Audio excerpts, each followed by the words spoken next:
दोस्तों कहते हैं कि अगर किसी चीज़ को अगर आप पाना चाहते हैं तो उसके लिए आपको बहुत लगन और बहुत कांस्टेंट आपको उसके प्रति चलना होता है। और अगर आप कहीं बीच में लड़खड़ा जाते हैं तो आपका जो लक्ष्य है उसे पाने में उतनी ही देरी होती चली जाती है। और अगर आप कहीं उस लक्ष्य को पाने में कहीं आसपास अगर भटक जाते हैं तब भी आपको उस लक्ष्य को पाने में थोड़ी मुश्किलें आती हैं। लेकिन अगर आप मन में ठान लें कि इस लक्ष्य को मुझे पाना ही है या ये मुझे करना ही है, तो यकीन मानिए कि कोई भी चीज़ आपको उस चीज़ को पाने में रोक नहीं सकती। दोस्तों नमस्कार, मैं हूं जयश्री नागदा और आप देख रहे हैं CBC न्यूज़। आज जिस शख्स से मैं आपको मिलवाने जा रही हूं वो इस बात की जीती जागती मिसाल है कि अगर आप कुछ ठान लें, अगर आप ज़िंदगी में कुछ पाना चाहें तो कुछ भी मुश्किल नहीं है। लेकिन हाँ, उसके लिए आपको एफर्ट्स ज़रूर डालने पड़ेंगे, उसके लिए आपको कर्तव्यबद्ध और आपको बिल्कुल उस चीज़ के लिए फर्म रहना बहुत ज़रूरी होगा। आइए मिलते हैं ऐसी शख्सियत से। ये हैं doctor Arvinder Singh, CEO of earth diagnostic centre. और आइए बात करते हैं कि सर के क्या एक्सपीरियंसेस रहे और जानेंगे सर के बारे में। आइए सर, नमस्कार। नमस्कार। CBC न्यूज़ में आपका स्वागत है। Thank you very much madam. Sir, आपके बारे में मैं जितना जानती हूँ, आप एक डॉक्टर हैं, आप एक लॉयर हैं, आप एक पैराशूटर हैं और आप मोटिवेशनल स्पीचेस देते हैं। तो एक मायने में अगर मैं ये कह दूं कि आप एक शिक्षक भी हैं तो इसमें भी कोई अतिशयोक्ति नहीं होगी। तो सर मुझे ये बताइए कि बाकी क्या रहा है डॉक्टर अरविंदर सिंह के लिए? Life is all about exploration. बिल्कुल, है ना। तो human mind, human consciousness is something to learn new and new and new. Very true. और अगर आप शास्त्रानुसार भी देखेंगे, आप अगर जोसेफ मर्फी की पावर ऑफ अनकॉन्शियस माइंड भी पढ़ेंगे, हिंदू शास्त्र भी पढ़ेंगे, किसी भी धर्म में चले जाएं पढ़ेंगे, तो वो कहते हैं कि the self realisation is the utmost thing. जैसे अगर मैस्लोज हायरार्कियल नीड थ्योरी पढ़ते हैं तो नीड बेस में 5 पिरामिड बनाते हैं। तो सबसे पहले बनाते हैं फिजियोलॉजिकल नीड्स, है ना, फिर आती है सिक्योरिटी नीड्स, फिर आती है सोशल नीड्स, फिर आती है सेल्फ इस्टीम की नीड्स और फाइनली आती है सेल्फ एक्चुअलाइजेशन। तो भले मैनेजमेंट पढ़ रहे हैं, भले रिलीजन पढ़ रहे हैं, जो चाहें सो देखिए, finally self actualisation is the major thing. Main वही है। तो अब उसके लिए लाइफ को एक्सप्लोर करना बहुत ज़रूरी है ना। क्योंकि आप जितना एक्सप्लोर करते हैं, आप जितनी नई चीज़ें सीखते हैं, जो नई नई विधाएँ हैं, है ना, उनको आप जितना एक्सप्लोर करते हैं, तो मेरा मानना ये है कि you are more closer to God. So life एक ही मिली है तो इसको पूरी तरह से एक्सप्लोर करते हैं और जीते हैं। बिल्कुल ठीक है। सर, मैंने देखा है कि लोग अक्सर एक लक्ष्य बनाते हैं, कई लोग नहीं भी बनाते, लेकिन कुछ जो किसी चीज़ को पाना चाहते हैं वो बनाते हैं और पूरी ज़िंदगी अगर उस लक्ष्य के पीछे लगा देते हैं, उसके बावजूद कई बार वो चीज़ नहीं पा सकते हैं। ऐसा क्या है जो आपको एक के बाद वो चीज़ें आप करते चले जाते हैं और वो आपको हासिल भी होती चली जाती है? वो चीज़ क्या है सर? देखिए, ये कहना तो पूरी तरह से सही नहीं है कि मैंने जो चाहा मुझे वो मिल गया। मेरे ख्याल से ऐसा दुनिया में कोई भी नहीं है जो बोले कि जो चाहा सो मिल गया एक फॉर्मेट पे। जी। और अगर दूसरे फॉर्मेट पे भी देखूं तो यस, जो चाहा था सब मिल गया। बिल्कुल। अब आप बोलेंगे कि डॉक्टर साहब ये दोनों बड़ी विरोधाभासी बातें कर रहे हैं, हम एक तरफ कह रहे हैं मिला, एक तरफ कह रहे हैं नहीं मिला।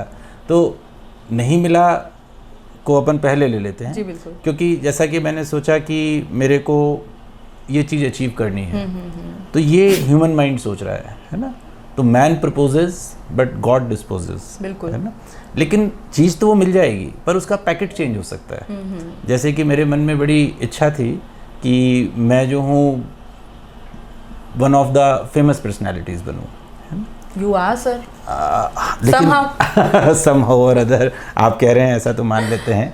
तो अब फेमस बनने के लिए फेमस का कोई पैरामीटर तो है नहीं, आप किसको फेमस बोलेंगे, है ना, उसका क्या पैरामीटर रखेंगे, आपने क्या लिमिट उसकी तय की है, एग्जैक्टली, है ना। तो सारे मूवमेंट जो हैं वो सारे रिलेटिव मूवमेंट्स हैं, कोई किसी के कंपैरिजन में ज़्यादा सक्सेसफुल है। अल्टीमेट सक्सेस तो कुछ है ही नहीं ना। बिल्कुल, है ना। जैसे कोई अमीर भी है तो किसी के कंपैरिजन में अमीर है। 50,000 रुपये कमाने वाला आदमी 20,000 रुपये कमाने वाले के परिप्रेक्ष्य में अमीर है, बिल्कुल ठीक है ना, लेकिन वो 1 लाख रुपए कमाने वाले के परिप्रेक्ष्य में कम अमीर है। तो दैट इज हाउ, तो it is a theory of relativity. तो सर ये मान लें कि मतलब सेटिस्फेक्शन जहाँ आ जाए वहाँ आप ये मान लो कि हाँ अब मैं, हाँ, यहाँ बड़ी एक छोटी सी बात है और बड़ी समझने वाली बात है और अंदर की बात है ये कि सेटिस्फेक्शन अगर मिल गया, है ना, तो बहुत सारे लोग इसको ऐसा सोचते हैं कि अब तो फिर अंत हो जाएगा, तब आगे कैसे जाएंगे, प्रोसेस खत्म हो जाएगा। और अगर आप देखेंगे हमारे जो कविताएं लिखी हुई हैं उसमें दोनों बातें लिखी हुई हैं, है ना। जैसे रहीम दास जी कहते हैं कि जो पावे संतोष धन तो सब धन धूरी समान, है ना। अगर आपको संतोष रूपी धन मिल गया तो बाकी सारे धन धूल के समान है, ये एक कहावत हुई। फिर एक तरफ कहते हैं कि सकल पदार्थ हैं जगमाही और कर्महीन नर पावत नहीं। वो कहते हैं कि दुनिया में सारे पदार्थ हैं, सकल पदार्थ हैं जगमाही, और जो व्यक्ति कर्म नहीं करेगा उसको नहीं मिलेगा। तब आप देखिए दोनों बड़ी अपोजिट चीज़ें हो गई। एक कह रहा है सब कुछ अचीव कर लो, ये भी जो है स्पिरिचुअल बात है, और दूसरा पर्सन कह रहा है कि संतोष धन ले लो। तो दोनों में से सच बात कौन सी है? तो दोनों ही बातें सच हैं। मैं एंथनी रॉबिन्स को पढ़ता था, तो उनकी एक बड़ी अच्छी किताब थी awaken the giant with in. तो उस किताब से मैंने बहुत कुछ सीखा। उसका एक बड़ा अच्छा सूत्र मुझे लगा कि हम जब कुछ पाना चाहते हैं तो हम उसके लिए मैडनेस की स्थिति तक जाते हैं, पैशनेट होते हैं, लेकिन उस पाने की प्रोसेस में हम अपनी को बहुत स्ट्रेसफुल कर लेते हैं। तो उसने कहा कि why you want to say that I will achieve and then be happy, है ना, कि why don't you happily achieve, है ना। तो कहने का मतलब ये हुआ कि हमें लगता है कि हमें तब खुशी मिलेगी जब अचीव कर लेंगे। ठीक है, जिन भी लोगों ने अचीव करा होगा वो इस बात के लिए वाउच करेंगे कि जब उनको वो मिल जाता है तो लगता है अरे ये तो छोटा लक्ष्य था, फिर और आगे जाना है। तो सारी ज़िंदगी स्ट्रेस में निकल जाएगी। तो हमें पाना भी है लेकिन साथ में हैप्पी भी रहना है। जो मिल गया है उसके लिए थैंकफुल होना है और आगे के लिए लक्ष्य लेने हैं। तो that will balance a lot of your stress and achievement science. अगर एक तरफ स्क्यू हो गया, अगर एक तरफ आदमी सेटिस्फाइड होकर ही बैठ गया तो कर्म छोड़ देगा, आगे का लर्निंग प्रोसेस खत्म हो गया। एक आदमी हमेशा अचीवमेंट मोड पे रह गया तो हमेशा दुखी रहेगा, क्योंकि हमेशा लाइफ में पाने के लिए कुछ ना कुछ तो बचेगा ही बचेगा। अब आज देख लीजिए अंबानीज हैं, है ना, 7वें प्लेस पर बैठे हुए हैं इस समय वेल्थ पे, लेकिन अभी उनको फर्स्ट नंबर पे जाना है। जो फर्स्ट नंबर पे बैठा हुआ है उसको इस बात का स्ट्रेस है कि फर्स्ट का आसन कैसे बचा के रखे। तो ये स्ट्रेस तो हमेशा रहेगा। So the Sutra is be happy and achieve, and believe me, if you are happy and thankful to God and then work for more, you achieve more. Very nice sir. कभी एक समय रहा होगा sir जब आपने शुरुआत करी होगी कहीं ना कहीं से, और फिर वो स्पार्क हमारे अंदर से आता है कि नहीं यार मैं इसके लिए नहीं बना हूँ, मुझे ये नहीं कुछ और करना है। ये चीज़ क्या थी सर, और ये कब आपको फील हुआ? एक्चुअली जब मैं उदयपुर आया था तो मैं आया तो इस मूड से था कि यहाँ पे जॉब करूँगा, और 5,000 रुपये की जॉब करी भी मैंने शुरू के कुछ दिनों तक। फिर महसूस हुआ कि नहीं जॉब से तो बैठेगा नहीं, तो फिर मैंने अपना सेंटर डाला, सेंटर चलाया, डायग्नोस्टिक सेंटर चलाया, तो वो अच्छा चलने लग गया। फिर एक लिमिट तक आए तो हमें लगा कि नहीं यार ये तो ना उदयपुर में ऐसा छोटा सा होके बैठ गए, तो चलो कुछ और बड़ा करते हैं। फिर मैंने जो है कुछ बड़ी कंपनीज थी, जैसे डॉक्टर लाल पैथ लैब थे, तो डॉक्टर लाल पैथ लैब के साथ में मैंने काम किया, तो उनका national head and vice president भी रहा। अच्छा। तो शुरू में 5,000 की नौकरी करी थी, फिर बाद में 5 लाख रुपए महीने की भी नौकरी करी। लेकिन सम हाउ और अदर मेरा जो बिल्ट है, मेरा जो अंदर जो बेसिक तत्व है वो एंटरप्रेन्योरशिप का है। तो I enjoy being my own boss, I have my own लक्ष्य, I have my own goals. एक मैंने किताब पढ़ी थी, उसमें उसने लिखा था कि set your own goals else you will be working for the person who has set his own goals. Okay, तो आपके अपने लक्ष्य होना ज़रूरी है, आपका अपना पैशन होना ज़रूरी है। तो मैंने ऐसा रियलाइज़ करा कि भले ही थोड़ा कम आए कोई बात नहीं, लेकिन मुझे अपना मास्टर खुद रहना है। तो इस स्पार्क ने मुझे हमेशा मोटिवेट किया। और मैं फाइनेंशियली फ्री हूँ। फाइनेंशियली फ्रीडम से मतलब मैं कोई बहुत अमीर नहीं हूँ, लेकिन फाइनेंशियली फ्री हूँ। मुझे जितना चाहिए मेरे लाइफ टाइम के लिए उतना मेरे पास है। तो जब आप फाइनेंशियली फ्री होते हैं, अगर आप अपने शास्त्र भी पढ़ेंगे तो उसमें धर्म, अर्थ, काम, मोक्ष, ये 4 चीज़ें लिखी हैं, है ना। तो उसमें अर्थ से फ्रीडम भी बहुत इंपॉर्टेंट चीज़ लिखी है ना। आप कोई भी मैनेजमेंट की किताब पढ़ेंगे, रिच डैड पुअर डैड पढ़ेंगे, है ना, फाइनेंशियल मैनेजमेंट पढ़ेंगे, तो उसमें बोलेंगे वो कि फाइनेंशियल फ्रीडम अचीव करिए, क्योंकि जब आप फाइनेंशियली फ्री होते हैं तो आपका माइंड हायर लेवल्स पर काम करता है। तो जब मैं फ्री हुआ तब मैंने रियलाइज़ करा कि अब आपके काम में क्वालिटी आती है ना, क्योंकि अब आपको पैसे के लिए काम नहीं कर रहे हो, अब आप अपनी खुशी के लिए काम कर रहे हो, है ना। तो अभी जैसे हम एक MRI मशीन लेकर आ रहे हैं, तो अभी MRI मशीन जब मैं परचेज कर रहा था तो MRI मशीन के बहुत सारे वर्जन हैं, है ना। MRI मशीन के कम से कम 30-40 वर्जन हैं, है ना, और हर एक वर्जन के साथ में उसकी एक कॉस्टिंग्स बढ़ती चली जाती है।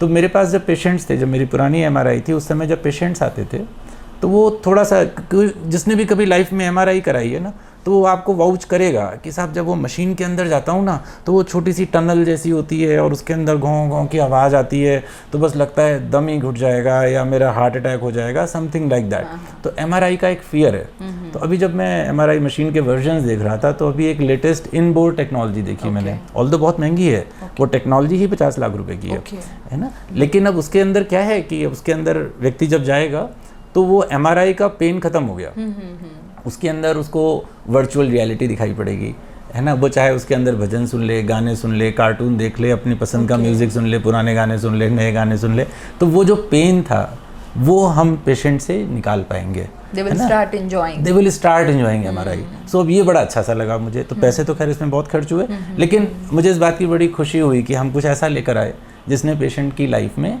वैल्यू ऐड करी। तो मेरा ये हमेशा कहना होगा, जो भी लोग मुझे सुन रहे हैं, कि आप जितनी जल्दी हो सके लीगली एंड एथिकली, है ना, खाली जल्दी हो सके पर अगर विचार कर लिया तो कहीं कुछ गड़बड़ नहीं हो जाए, तो लीगली और एथिकली, है ना, जो भी पैसा कमाएं वो हमेशा लीगल ढंग से कमाएं, टैक्स पे करके कमाएं, एथिकल वे से कमाएं, मॉरल वैल्यूज़ के साथ में कमाएं, और उसके साथ में आप जितनी जल्दी अपना फाइनेंशियल फ्रीडम अचीव करेंगे। अब फाइनेंशियल फ्रीडम कैसे डिफाइन करेंगे, है ना, क्योंकि अब मैं बहुत सारे लोगों से बात करता हूँ, बहुत सारे काउंसलिंग सेशन लेता हूँ, तो उनसे पूछता हूँ तुम्हें कितना पैसा चाहिए, तो बोलते हैं साहब जितना हो जाए उतना कम है। पैसे के मामले में कोई भी यही कहेगा। तो अब जितना हो जाए इतना कम में तो आपको सारी ज़िंदगी आप कष्ट ही पाने वाले हैं, क्योंकि जितना हो जाएगी तो कोई सीमा ही नहीं है, जितना भी हो जाएगा वो हमेशा कम पड़ेगा, तो वहाँ से तो कहीं पहुँचे ही नहीं। We have made our life stressful. तो एक पेपर पेन लेके बैठे हैं, देखें कि आप कितना पैसा रूटीन में खर्च करते हैं। और मेरा मानना यह है कि अगर आप अपनी नीड्स एंड वांट्स तक को पूरा करते हैं, देखिए जुआ खेलने की तो कोई सीमा नहीं है, मैं एक दिन में 2000 करोड़ का जुआ खेल सकता हूँ, है ना। तो जुआ खेलने की और पैसा लुटाने की तो कोई सीमा नहीं है। आप गए, एक जो घड़ी आपके पास थी, वो घड़ी अगर 20,000 15,000 की अच्छी घड़ी मिलती थी, तो सेम वर्जन उस घड़ी के 80 लाख 1-1 करोड़ के भी आते हैं, है ना। तो अगर हम उस रेस में चले जाएंगे तो उस रेस का तो कोई अंत नहीं है। मैं उसको क्रिटिसाइज़ नहीं कर रहा, है ना। अगर 1 करोड़ की घड़ी आप खरीद सकते हैं तो खरीदिए ना, कहाँ मुश्किल है। लेकिन उसके लिए अपनी को स्ट्रेस में मत डालिए, अपनी जान खराब मत करिए, है ना। आप एक अच्छी सेफ गाड़ी अगर चला रहे हैं तो गाड़ी is the mode of transportation. आप मर्सिडीज़ अफोर्ड कर सकते हैं तो कर लीजिए, रॉयल्स रॉयस अफोर्ड कर सकते हैं तो कर लीजिए, पर उसके लिए स्ट्रेस मत लीजिए। 10-15 लाख में भी एक अच्छी रीजनेबली फाइन गाड़ी जिसके साथ आप फैमिली के साथ एंजॉय करते हुए जा सकते हैं, वो सफिशिएंट है। तो सबसे पहले अपनी बेसिक नीड का फाइनेंशियल चार्ट बना लीजिए। तो किसी का वो चार्ट लाख रुपए महीने का हो सकता है, किसी का 50,000 महीने का हो सकता है, किसी का 2 लाख का हो सकता है, तो वो आपकी लिमिट हुई, है ना। तो यहाँ से आपको फाइनेंशियल फ्रीडम आ जाता है। तो उसके बाद में पैसे की रेस छोड़ दीजिए। और मेरा विश्वास करिए, मेरा अपने अनुभव से कह रहा हूँ कि जब आप पैसे के पीछे भागना छोड़ते हैं तो वो बहुत ज़्यादा स्पीड से आपके पास आता है जितना, क्योंकि जब हम पैसे के पीछे भाग रहे होते हैं तो हम स्ट्रेसफुल होते हैं, है ना। जब हमारा माइंड स्ट्रेस में होता है तो अचीवमेंट के लिए क्लोज होता है ना, क्योंकि स्ट्रेस चल रहा है, क्रिएटिविटी ख़त्म हो जाती है। जब आप फाइनेंशियली फ्री होकर अपने प्लान्स को डिज़ाइन करते हैं तो उसके अंदर एक क्वालिटी होती है। और पैसा कहाँ से आता है? जब आप किसी को इस चीज़ की सर्विस देते हैं जिससे कि उसकी लाइफ में वैल्यू ऐड हो जाए, तो पैसा तो अपने आप आएगा ना। बिल्कुल ठीक है। जैसे मैंने आपसे अभी MRI बताया, तो अगर मैं लोगों की लाइफ से पेन को हटा सकता हूँ तो मनी तो ऑटोमेटिकली विल फॉलो दैट ना। बिल्कुल ठीक। तो मुझे उसके लिए भागने की ज़रूरत थोड़ी पड़ेगी।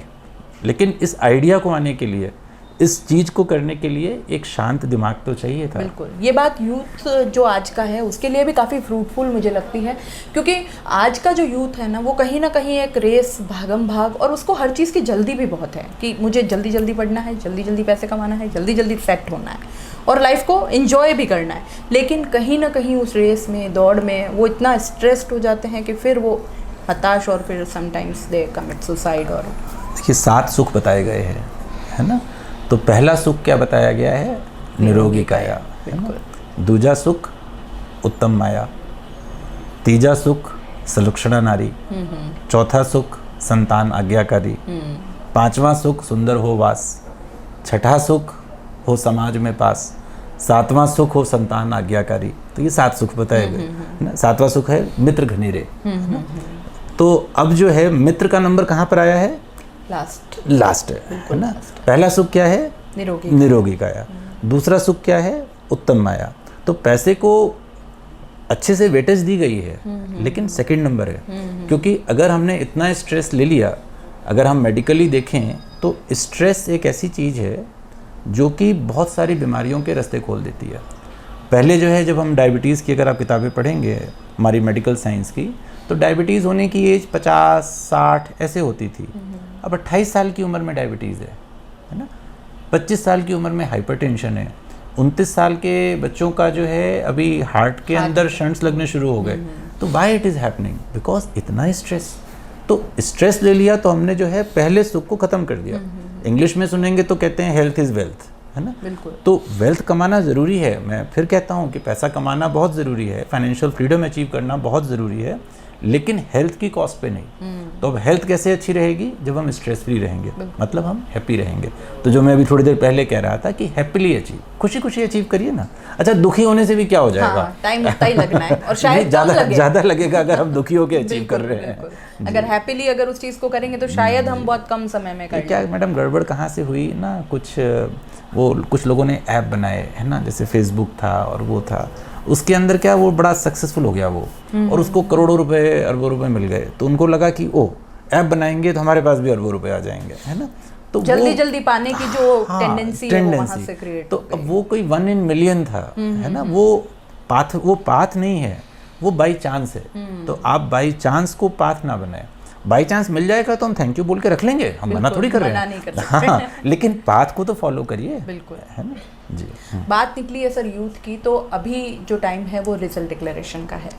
और क्योंकि मैंने आपको पर्सनली भी सुना है, मोटिवेशनल स्पीचेस आपकी सुनी है, और मैं पर्सनली बहुत आपसे इम्प्रेस्ड हूँ। लेकिन मैं आपसे आज हमारे उन बच्चों के बारे में बात करना चाहूँगी जो अभी हाशिए पर पास हुए हैं, या 50% या 60%, 70%, जिनकी कहीं बात नहीं है। आज अगर आप देखेंगे, न्यूज़पेपर्स उठाएंगे या कहीं भी अगर आप देखेंगे तो उन बच्चों की कहीं बात नहीं है। बात होगी 80% अबव, 85, 90 और 97 या 100, लेकिन उन बच्चों के बारे में कहीं बात नहीं की जाती जो बिल्कुल इतने कम परसेंटेज या मार्जिन पे हैं, या शायद फेल भी हो गए हैं। इनके बारे में क्या कहेंगे सर? क्योंकि वो बच्चे बहुत स्ट्रेस में हैं। उनके पेरेंट्स को आपका क्या मैसेज जाएगा? देखिए, बात आपकी बिल्कुल सही है मैडम कि नथिंग सक्सीड्स लाइक सक्सेस, है ना। तो दिखाई वही पड़ता है जो सक्सेसफुल होता है। बिल्कुल। तो जो 90%, 95% हम देख रहे हैं, पेपर में रोज फोटो छप रही है और सब बढ़िया बढ़िया चल रहा है ना। तो वो बच्चा देख रहा है कि उसकी फ़ोटो छप रही है। हाँ। उसके माँ बाप उसको रोज़ सवेरे उठ के कह रहे हैं, देख तूने पढ़ाई नहीं करी थी, देख उसने करी, उसकी देख फ़ोटो छपा, तू पढ़ता तो तेरी भी छप जाती। तो इस तरह की भी कर बैठते हैं पेरेंट्स ऐसा। तो अब वो जेलसी और इन सब का हम उसके अंदर डालना। पेरेंट्स को सबसे पहले मेरा मैसेज ये है कि हर एक चाइल्ड अपने आप में यूनिक है। ऐसा एक भी पर्सन नहीं है जिसके अंदर सारी क्वालिटीज़ हों, और ऐसा एक भी पर्सन नहीं है जिसके अंदर कोई क्वालिटी ना हो। बिल्कुल, है ना। तो हर एक के अंदर एक सेट ऑफ क्वालिटी है। एजुकेशन, जहाँ तक रही इंडियन एजुकेशन की बात, ऑल्दो मैंने भी इंडियन एजुकेशन सिस्टम से ही आया हुआ हूँ और बहुत कुछ पढ़ा है उसके बारे में, लेकिन मैंने उसके अलावा भी बहुत कुछ पढ़ा है। और मैं बहुत सॉरी हूँ इस बात को कहने के लिए कि हमारा education system is the worst education system. इसमें सुधार की बहुत सुधार की ज़रूरत है। सब तोता बना के रख दिया भाई, रट्टा लगा के ख़त्म कर दिया। कहीं पे क्रिएटिविटी है ही नहीं, कहीं पर कोई एनालिसिस नहीं है, कहीं पर कोई इवैल्यूएशन नहीं है, लर्निंग पे एम्फेसिस कम है। आप देखें अगर ब्लूम्स टेक्सोनमी है जो कॉग्निशन के बारे में बात करती है, तो रिमेम्बरेंस उसमें सबसे नीचे आती है, सबसे नीचे। उसके बाद आती है अंडरस्टैंडिंग, फिर आता है उसका evaluation, analysis and final is creativity. तो हमारे एजुकेशन सिस्टम में ये बहुत मिसिंग है। तो आज अगर किसी ने अच्छे नंबर ले भी आया है तो अच्छी बात है, गुड। लेकिन अगर वो ये सोच रहा है, मैं ये मैसेज उनको भी देना चाह रहा हूँ जो 90% 95% ला के समझ रहे हैं कि मैं अब ज़िंदगी में जाऊँगा तो सब दुनिया मेरे कदमों में गिरेगी, तो ऐसा बिल्कुल भी नहीं है, क्योंकि the real world operates in a very different way. मुझे तो ध्यान नहीं आता कि मैंने कभी ज़िंदगी के अंदर कभी भी आज तक जिनके लिए मैंने कितनी मेहनत करी होगी वो साइन थीटा कॉस थीटा बैठ के रटा होगा, मेरे कहीं काम नहीं आया, है ना। वो कहीं x square plus y square का मैंने कुछ होल क्यूब निकाला था, वो क्यों निकाला था मुझे आज तक पता नहीं चला। थ्योरम्स एंड ऑल दैट, वो कहीं कुछ कोई काम नहीं आया, कोई काम नहीं आया। काम क्या आया कि मैंने लोगों से बात कैसे करी, मैंने ह्यूमन मैनेजमेंट कैसे करा, जिस सब्जेक्ट के अंदर मैंने स्पेशलाइज़ किया उस सब्जेक्ट की मुझे कितनी नॉलेज थी। तो काम कितना आया, मैंने आज तक अपनी ज़िंदगी के अंदर अगर 50 सब्जेक्ट पढ़े होंगे तो काम मुश्किल से 6 सब्जेक्ट आए, बाकी जो 44 थे वो यूं ही चले गए। तो जिनके मार्क्स अच्छे नहीं आए हैं तो हो सकता है कि उनकी रिमेम्बरेंस अच्छी ना हो इसलिए नहीं आए हों, लेकिन 10th के मार्क्स या 12th के मार्क्स किसी भी तरह से आपके सक्सेस का सर्टिफिकेट तो नहीं है। और फाइनली तो लाइफ में सक्सेसफुल होना है ना। बिल्कुल। और सक्सेसफुल कैसे कहलाएंगे, अगर हम रियल वर्ल्ड में देखें तो 3 चीज़ें चाहिए, पावर, फेम एंड मनी, 3 चीज़ें चाहिए, है ना। और इसके साथ में अगर और लेवल्स पर आएंगे तो रिलेशनशिप्स, लव, आपका अपना स्पिरिचुअल अपलिफ्टमेंट, वो सारा नेक्स्ट लेवल पर इनिशियली हम इनिशियली ना, जो भी आदमी जा रहा है, एक आदमी आईएएस बनने जा रहा है तो उससे पूछो आईएएस क्यों बनने जा रहे हो, तो वो ऊपर से बहुत सारे लोग ऐसा कह दे देंगे कि देश की सेवा करने जा रहे हैं, लेकिन उसको जो इंटरनली उसको चल रहा है पावर, है ना। मैं जहाँ बैठूंगा, मैं कलेक्टर बैठूंगा, मैं जो कहूँगा वो होगा, है ना। तो देश सेवा का भी उसमें कंपोनेंट है, लेकिन एक जो मेजर कंपोनेंट जब वो आदमी तैयारी कर रहा था ना, तो उससे पूछो, क्योंकि वो समय नोबडी था। तो उसको लगता है जैसे मैं आईएएस का एग्जाम क्लियर करूंगा मैं समबडी हो जाऊंगा, है ना, नाउ पीपल विल सैल्यूट मी। तो अभी अगर आप जैसे आईएएस का एग्जाम देखिए तो अभी उन्होंने बड़ा अच्छा एग्जाम कर दिया उसको, है ना। उसके अंदर उन्होंने एसए के बहुत सारे मार्क्स दिए।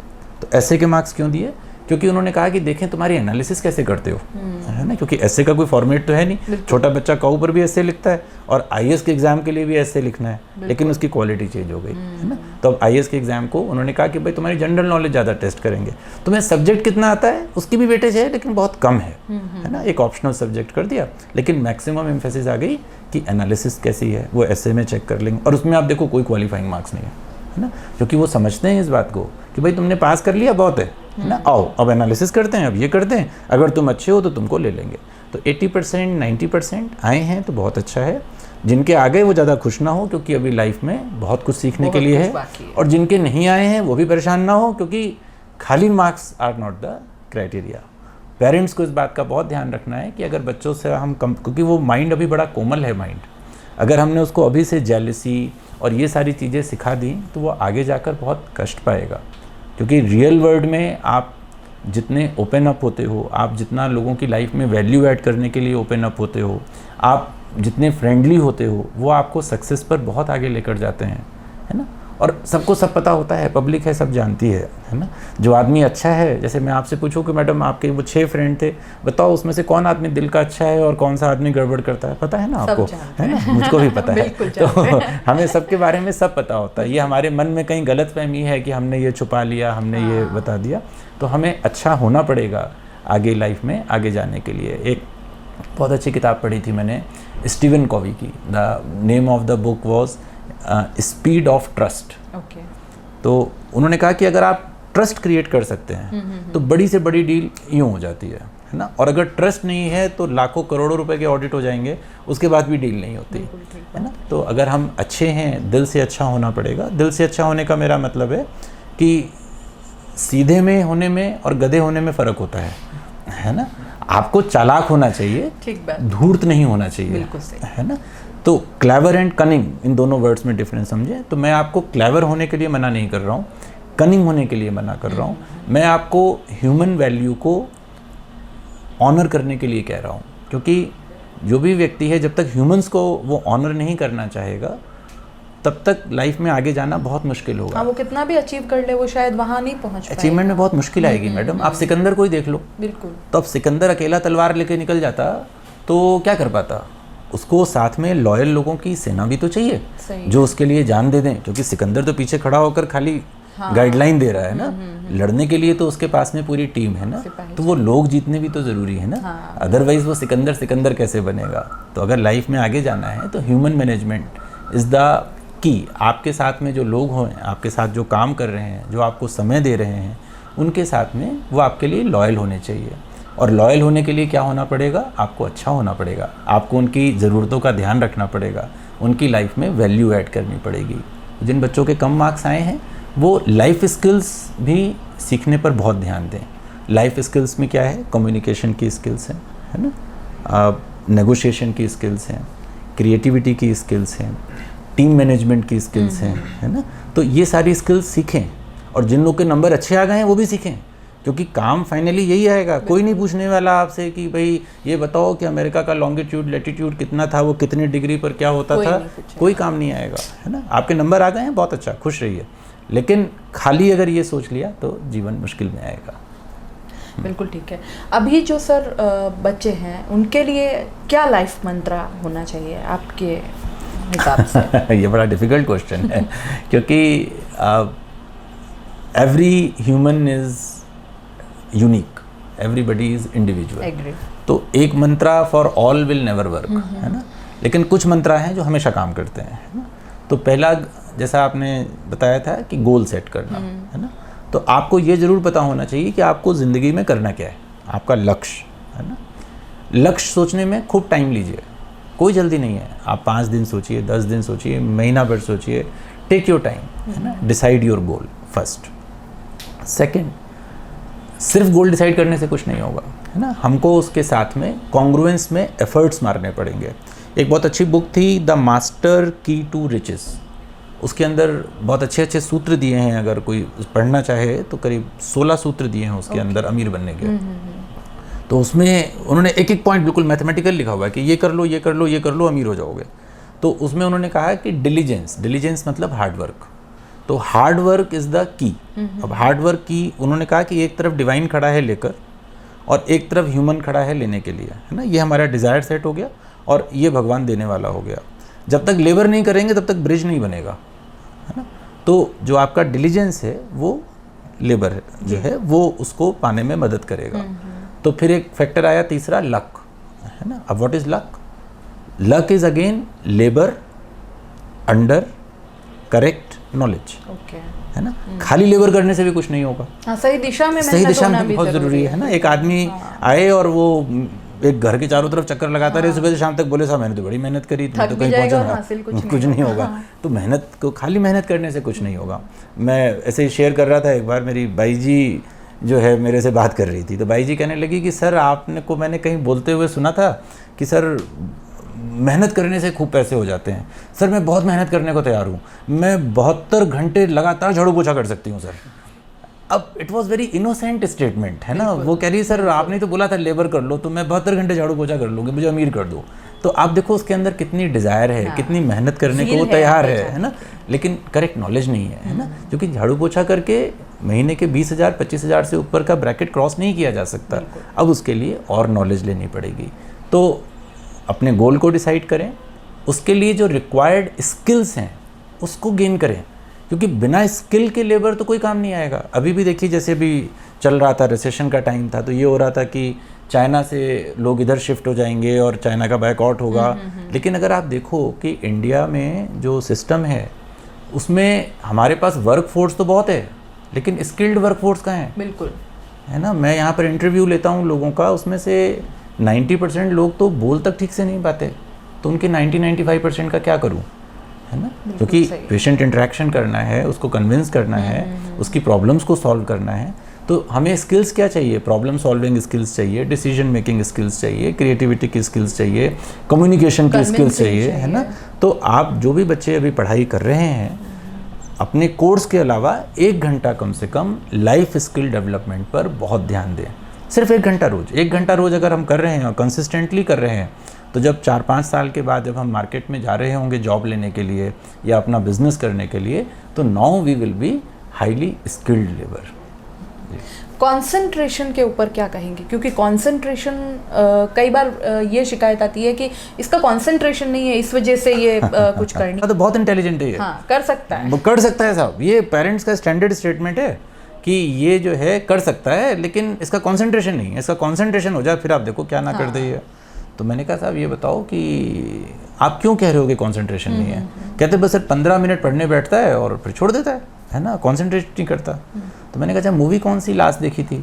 तो उन्होंने जो भी नाम लिया, उन्होंने सपोज करी बाहुबली लिया। तो मैंने कहा बाहुबली ले गए थे इसको दिखाने? कहते हैं। मैंने कहा 2.5 घंटे में कितनी बार उठा? नहीं वहाँ तो उसने पूरा देखा। तो प्रॉब्लम कंसंट्रेशन की तो है ही नहीं, क्योंकि बच्चा कंसंट्रेट अगर 2.5 घंटे मूवी पे कर सकता है तो कंसंट्रेशन का प्रॉब्लम नहीं है, इंटरेस्ट की बात है ना। मूवी इंटरेस्टिंग थी और पढ़ाई इंटरेस्टिंग नहीं थी। तो हम गलत प्रॉब्लम सॉल्व कर रहे हैं। हम उसको कंसंट्रेशन के लिए उसको हम त्राटक करा देंगे, एक काम कर भाई तू दिया जला के बीच में दे है ना, हाँ ना, त्राटक करा दे भाई, कंसंट्रेशन बढ़ेगा। अरे त्राटक से क्या होगा भाई? वो प्रॉब्लम ही नहीं है। त्राटक योगा की क्रिया है, आपके मानसिक शक्ति को बढ़ाती है, करिए। मैं त्राटक के अगेंस्ट में नहीं हूँ, लेकिन हम गलत चीज़ से गलत प्रॉब्लम सॉल्व कर रहे हैं। हम कह रहे हैं कि कंसंट्रेशन बच्चे का पढ़ाई में बढ़ाना है और उसको बोलो त्राटक करो, कुछ नहीं होगा, है ना, कुछ नहीं होगा। आज तक आप मुझे 6 बच्चों के नाम बता देना कि जो त्राटक करने से जिसके नंबर अच्छे हो गए, किसी के नहीं होंगे, क्योंकि इंटरेस्ट नहीं है ना। तो पढ़ाई को इंटरेस्टिंग बनाना पड़ेगा। जैसे मैंने अभी बोला था कि जो हमारा एजुकेशन सिस्टम है उसमें बहुत चेंजेस की ज़रूरत है ना। हम बच्चे को मूवी के माध्यम से क्यों नहीं सिखा सकते, है ना। There was a concept known as school cinema, उसके अंदर जितनी भी स्किल्स थी सबको सिनेमा के माध्यम से पढ़ाया गया। अभी मैं देख रहा हूँ बड़े अच्छे अच्छे ऐप्स आ गए हैं पढ़ने के लिए बच्चों के, और मैं देखता हूँ कि अगर वो जो बच्चे 15 मिनट अपनी किताब पे कॉन्सेंट्रेट नहीं करते थे, उस ऐप से और ऑनलाइन क्लास में 1-1.5 घंटा बैठ जाते हैं। काफ़ी अच्छा वो कॉन्सेप्ट वो समझ पाते हैं जी। तो ये ऑडियो विजुअल एड्स, क्योंकि ह्यूमन माइंड 5 सेंसेस से रिसीव करता है ना? हमारे 5 सेंसेस हैं, है ना। तो जितने ज़्यादा सेंसेस एक पर्टिकुलर टाइम पे यूज़ होंगे, हमारा उतना अच्छा कंसंट्रेशन बैठेगा। तो जैसे हम कुछ देख रहे हैं और विजुअल, उसी को सुन रहे हैं ऑडियो, साथ में नोट्स लिख रहे हैं, तो ये अपना काइनेस्थेटिक, है ना, 3 सेंसेस यूज़ हो गए, है ना। उस समय अगर हम कुछ अच्छी स्मेल जला लें, है ना, जो भी पसंद हो, तो कंसंट्रेशन और बढ़ जाता है। तो जितना हम इंगॉर्ज्ड हो जाएंगे उस जगह पर, हम उतना अच्छा समझ पाएंगे और उतना अच्छा कर पाएंगे। तो ये बात बहुत ज़रूरी है कि स्टडीज़ को इंटरेस्टिंग बनाना है। जैसे किताब पढ़नी है, तो अगर आपको मैं किताब दूं ब्लैक एंड वाइट बिल्कुल ऐसे लिखी हुई, यू विल नॉट एंजॉय, है ना। मैं आपको किताब दूं जिसमें बड़े सारे कलर्स का यूज़ हो, क्योंकि right brain and left brain का काम है। राइट ब्रेन की कुछ और एक्टिविटी है और लेफ्ट ब्रेन की कुछ और एक्टिविटी है। जब हम ऐसी पढ़ाई करते हैं कि होल ब्रेन इन्वॉल्व हो जाए, है ना, तो जैसे विजुअल्स हैं तो ये राइट ब्रेन का काम है ना। लॉजिक्स लेफ्ट ब्रेन का काम है। तो अगर मैं विजुअल्स एंड लॉजिक्स को मिला के पढ़ूँ तो मेरा होल ब्रेन यूज़ हो रहा है, राइट एंड लेफ्ट ब्रेन दोनों यूज़ हो रहा है, तो मेरा कंसंट्रेशन भी अच्छा रहेगा और मेरी मेमोरी के अंदर जो रजिस्ट्रेशन है वो भी बेहतर होगा। बहुत ही अच्छी जानकारी मिली सर। अच्छा, ये तो हुई बच्चों और एजुकेशन और उनके सारा मोटिवेशन और उसके रिगार्डिंग। अभी जो मौजूदा दौर चल रहा है सर, वो चल रहा है कोविड-19 का, और इस दौरान लोग बहुत डरे हुए भी हैं, क्योंकि उनको प्रॉपर नॉलेज कहें या लापरवाही कहें या जो भी है, आंकड़ों के साथ उनका डर बढ़ता जाता है और कहीं ना कहीं कुछ जो है लापरवाही भी उनकी उतनी ही होती जा रही है। आप क्या कहेंगे इस बारे में? देखिए, कोविड-19 वायरस है, हम सब जान रहे हैं, लीथल है ये भी हम जान रहे हैं, और तेज़ी से फैलता है ये भी हमको पता है। बिल्कुल। इस बारे में आप और मैं क्या कर सकते हैं? कुछ नहीं कर सकते। तो अगर हम इसको देख देख के डरते रहेंगे, तो डरेंगे तो इम्यूनिटी कम हो जाएगी, तो वायरस होने के चांसेस हमारे अंदर और बढ़ जाएंगे। हमारे पास करने के लिए क्या है कि हम आत्मरक्षा कर लें। तो आत्मरक्षा के लिए क्या करें? जब भी पब्लिक प्लेस में जाएं, क्राउडेड प्लेस पे जाएं, क्योंकि ये प्रॉपर स्टैटिस्टिक्स है कि जब हम पब्लिक प्लेस पर जा रहे हैं, तो अगर मैंने भी मास्क लगा रखा है और सामने वाले ने भी मास्क लगा रखा है ना, तो ट्रांसमिशन रेट, हम में से कोई भी पॉजिटिव है तो ट्रांसमिशन रेट हार्डली 0.1% हो जाएगा। लेकिन हम में से किसी एक के भी मास्क अगर मिसिंग है तो चांसेस होने के 30-40 गुना बढ़ जाते हैं, है ना। तो जब भी पब्लिक प्लेस पे जाएं, मास्क लगा के जाएं। छूने से हाथ जब लगाते हैं चेहरे पर तब प्रॉब्लम आता है, हाथों को सैनिटाइज रखें। जिन लोगों से मिलना बहुत ज़रूरी नहीं है उनसे थोड़ा सा सोशल डिस्टेंसिंग करके बात कर लें, तो इतना भी कर लेंगे तो बहुत कुछ बचाव हो जाएगा। वैक्सीन्स इनटू द प्लेस हैं, वो भी आ जाएंगी अभी आने वाले समय में, तो भी ठीक हो जाएगा।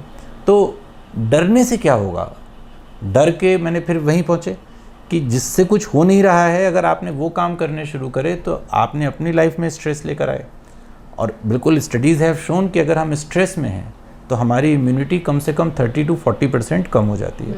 तो बड़ी सारी अभी आप देख रहे हैं मार्केटिंग चल रही है, इम्यूनिटी बूस्टर, इम्यूनिटी बूस्टर। तो उधर तो हम कह रहे हैं इम्यूनिटी बूस्टर लो, और इधर डर के बैठे हैं, तो अब तो उल्टा काम कर लिया ना। तो डरे नहीं, है ना, सावधानी रखें। तो सावधानी में और डरने में बड़ा फ़र्क है, इस फ़र्क को समझ लें। और अपना देखिए ना, अब सब खुल गया ना, सब तो खुल गया, है ना। कुछ स्टेट्स ने वापस लॉकडाउन भी शुरू करा है, तो उन्होंने कहा नहीं फाइनेंशियल एक्टिविटीज़ को चलने दो, है ना। इस समय जो एल्डरली हैं, है ना, या जिनकी इम्यूनिटी किसी वजह से कम है, जैसे किसी को ट्रांसप्लांट हो रखा है, किडनी ट्रांसप्लांट हो रखा है, या लिवर ट्रांसप्लांट हो रखा है, या बोन मैरो ट्रांसप्लांट हो रखा है, तो उनको इम्यूनिटी सप्रेशन की दवाइयाँ दी जाती हैं। तो उनको इस समय प्रिकॉशन लेना चाहिए, मिनिमम एक्सपोजर लेना चाहिए। जो ओल्ड एजेड लोग हैं, जिनको कोई साथ में और कोई बीमारी है ना, हाइपरटेंशन है, डायबिटीज़ है, तो इस तरह का किडनी प्रॉब्लम है, तो उनके लिए प्रिकॉशंस लेने के लिए ज़्यादा है। बाकी खुश रहें, स्वस्थ रहें और मस्त रहें। अर्थ डायग्नोस्टिक ने क्या कदम उठाए हैं कोविड-19 के दौर में? अर्थ डायग्नोस्टिक मैडम हमेशा हर समय यहाँ पे हमने इसको खोल के रखा। हमने यहाँ पर जो भी पेशेंट आया उसकी हमने जांच करी। कोविड-19 टेस्ट करने की परमिशन चूँकि सरकार ने हमको नहीं दी थी किसी भी प्राइवेट लैब को, तो प्राइवेट लैब किसी ने भी जांच नहीं करी, तो अर्थ डायग्नोस्टिक भी उसके लिए कुछ विशेष नहीं कर पाया कोविड-19 की जांच के लिए। लेकिन हमारे सेटअप के अंदर कोविड-19 ना हो उसके लिए हमने बहुत प्रिकॉशन रखे कि जब भी पेशेंट अंदर आता है तो उसकी प्रॉपर स्क्रीनिंग होती है ना, नीचे टेम्परेचर मॉनिटर होता है। मास्क के बिना हम पेशेंट्स को बहुत डिस्करेज करते हैं, सोशल डिस्टेंसिंग के लिए उनको समझाया जाता है, और सैनिटाइजेशन अंदर एंटर होते ही रखा हुआ है ताकि हम उससे बचाव कर सकें और मिनिमम एक्सपोजर हमारा डिजीज़ के लिए हो। तो ये थे डॉक्टर अरविंदर सिंह हमारे साथ, अर्थ डायग्नोस्टिक के सीईओ हैं, और आज हमने इनसे कई सारे मुद्दों पर बात की, जिसमें बच्चों के रिज़ल्ट के दौर में जो है मोटिवेशन या डीमोटिवेशन के बारे में हमने बात की, लाइफ के जो सक्सेस मंत्रास हैं वो हमने जानने की कोशिश की, और भी कई तरह की कोविड-19 के बारे में जो कुछ हमें सावधानियां बरतनी चाहिए, जो लापरवाही हम जाने अनजाने बरत रहे हैं उनके बारे में हमने जानकारी आज हमने ली है डॉक्टर साहब से। और आगे भी इसी तरह से और भी शख्सियतों के हम जो है लाइफ मंत्रास और सक्सेस मंत्रास आपको दिखाते रहेंगे। फिलहाल के लिए दीजिए इजाज़त, नमस्कार।